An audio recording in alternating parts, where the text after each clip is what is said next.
Life is a valid reason to worship because he created you. Two, Jesus is coming back one day for his people, so we won't have to live in a sinful world anymore. And everything in heaven is perfect. Okay, so, well, I think I still have it open in my, yeah, okay, so I'm looking at my desktop, which you're not seeing right now, and the reason I have this set up is because the sound does not work on my desktop, but well, it works on my music mixer, but nothing else. So I use my desktop, or my laptop rather. All right. Okay, now my response to you. All right, so I'm at the bottom of this thread on my desktop screen, and I'll edit that access out. Okay, now what I said here was, quoting you, I want to worship because I wouldn't be alive without him.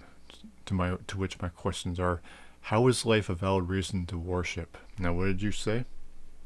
Life is a valid reason to worship because he created you. I asked you how you're telling me life is a valid reason because he created you to the question of how is life a valid reason to worship. You didn't answer the question. You just reworded your answer, which this is the question for. That's all you did there. Not very good at this, are you, Pink? 2. How is being alive a point when it's both naturally broken and bad because of sin? Jesus is coming back one day for how is... You're not talking about heaven, you're talking about this life, which also shuts down your first point. You're talking about this life, not heaven. To which I would say, well, ask, question, how heaven is great if everything we like is a sin here, particularly me. And if you don't, well, I can only ask, why don't you like premarital sex? And if that is allowed in heaven, well, why is it forbidden here if it is permitted in heaven? Or why would we want to be in heaven if it's not allowed there either? Doesn't make any sense. Now, you may not like sex, but the question would be, why not? And how is that even a sin? Who does sex hurt? And if you're going to talk about adultery, well, that's... A, that's not worthy of judgment, and B, that's just immature and immoral. It doesn't really hurt anyone, it's just offensive. But anyway, so I asked you, how is life good if it's just naturally broken from birth because of sin and expected to be lived in devotion and worship of God, or else, meaning hell? To which you say Jesus is coming back one day for his people, so we won't have to... You're not answering my question. How is life good, or how is life a reason or anything if it's naturally bad from birth and is also expected by God to live for in worship of him and devotion to his word and will? You didn't answer that question. And everything in heaven is perfect.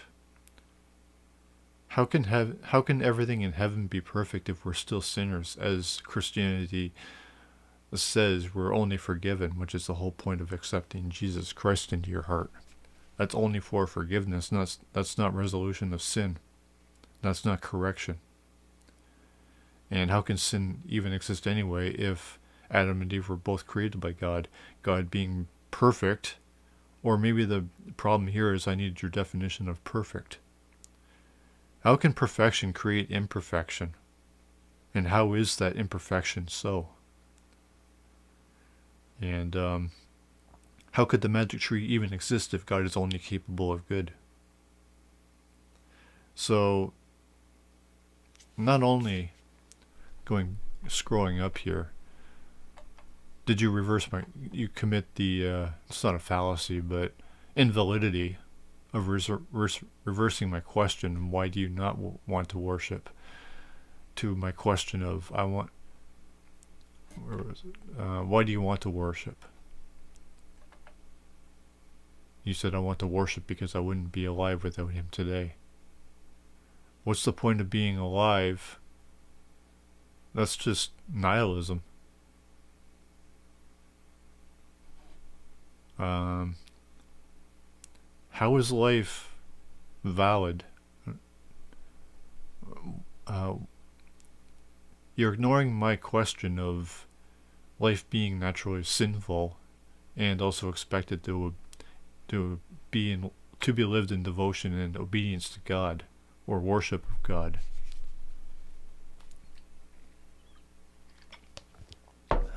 Fuck.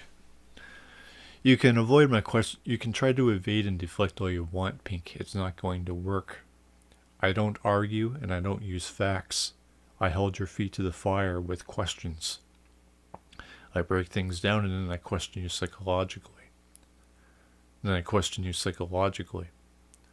Now we haven't gotten to that point yet because you're just being stubborn and it's not going to work. Not for very long.